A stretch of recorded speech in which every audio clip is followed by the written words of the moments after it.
Let's talk about the economy. Stock markets around the world have been pounded. Oil prices have fallen off a cliff. In just 1 week, 3.3 million Americans applied for unemployment, almost 5 times the record. A week later, another 6.6 million. We had to make the impossible decision to lay off 98% of our workforce this morning. As COVID-19 spreads, the global economy is shutting down, and it's unlike anything we've ever seen. A recession at least as bad as during the global financial crisis or worse.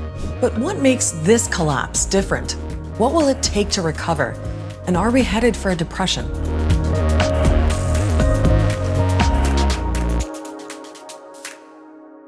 Welcome to another episode of Start Here from Quarantine in my hotel room.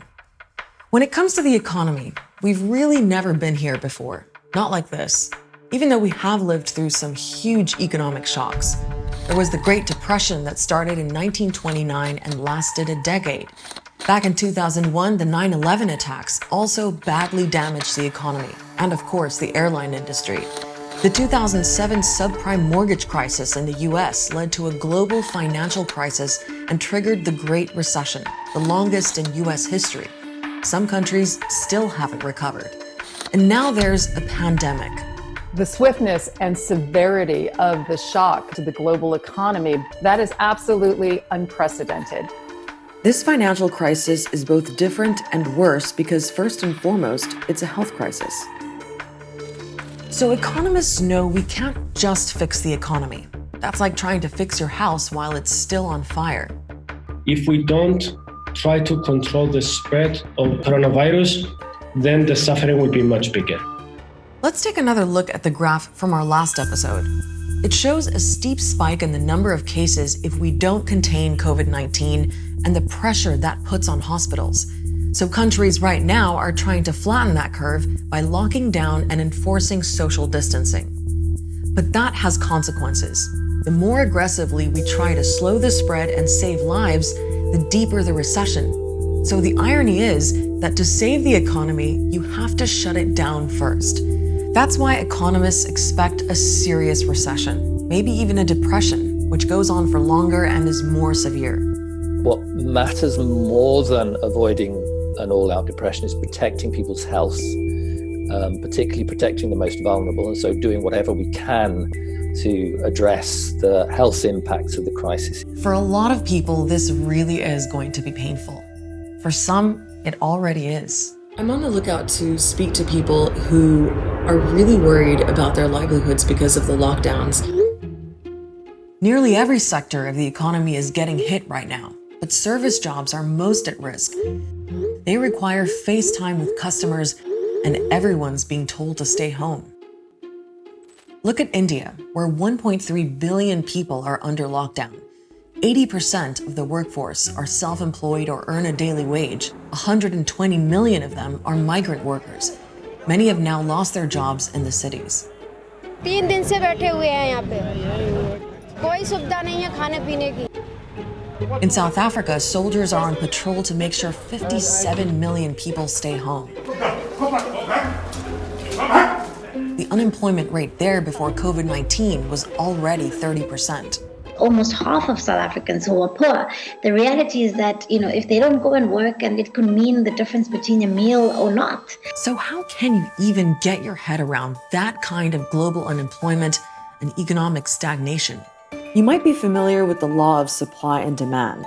Well, the coronavirus has managed to take out both. First, there was a supply shock as factories, businesses, and borders closed. That triggered a demand shock, because industries don't need raw materials if they aren't producing. And the lockdowns mean people aren't buying things or can't afford to because they're not earning money. Look at China, which in today's globalized economy is the factory to the world. The coronavirus outbreak virtually shut it down. Its production has dropped by 25% over the last 3 months. So that is a big shock to the world economy. China is also a massive buyer on the international market. Things like raw materials, all kinds of cars, and agricultural products. So that's also had an effect. The biggest concern is China. China was already heading for -1% projection on GDP this year.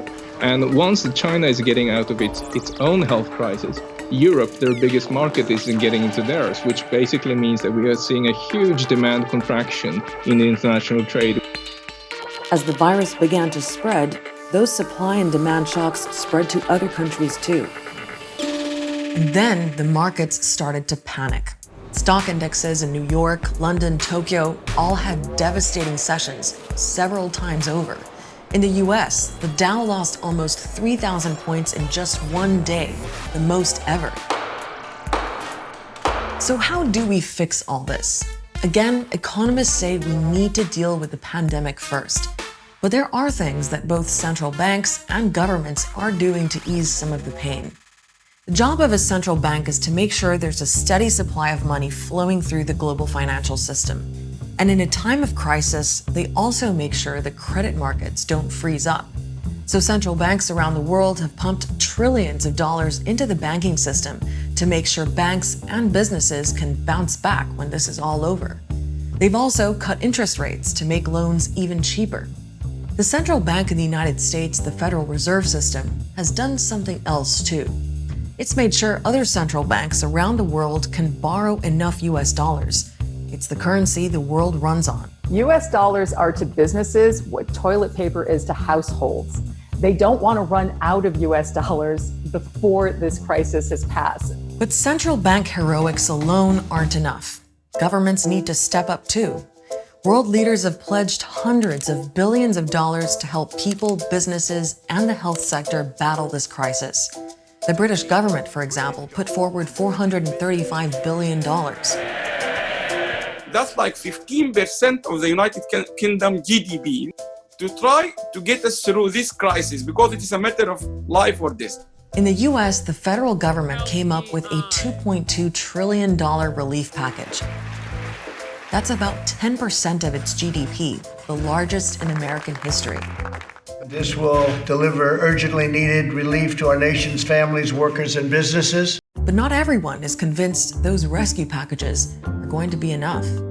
Dr. Doom, Nouriel Roubini, the economist who called the 2008 financial crisis 2 years before it happened, he's definitely not convinced. In fact, he's warning that containment measures have not been sufficient enough and that the fiscal stimulus package is neither large enough nor has it been enacted swiftly enough to seriously mitigate the risks, not just of a recession, everybody agrees that's going to happen, but to mitigate the risks of possibly a depression. But other countries just don't have that kind of cash, especially if they're struggling economically or dealing with conflict, famine, even other diseases. The UN forecasts that income losses in developing countries because of the coronavirus could exceed $220 billion. The economies that will have the toughest time crawling out of it are really the poorest nations because they were in the worst position going into the crisis, and they will have the hardest time shaking off the negative effects of it.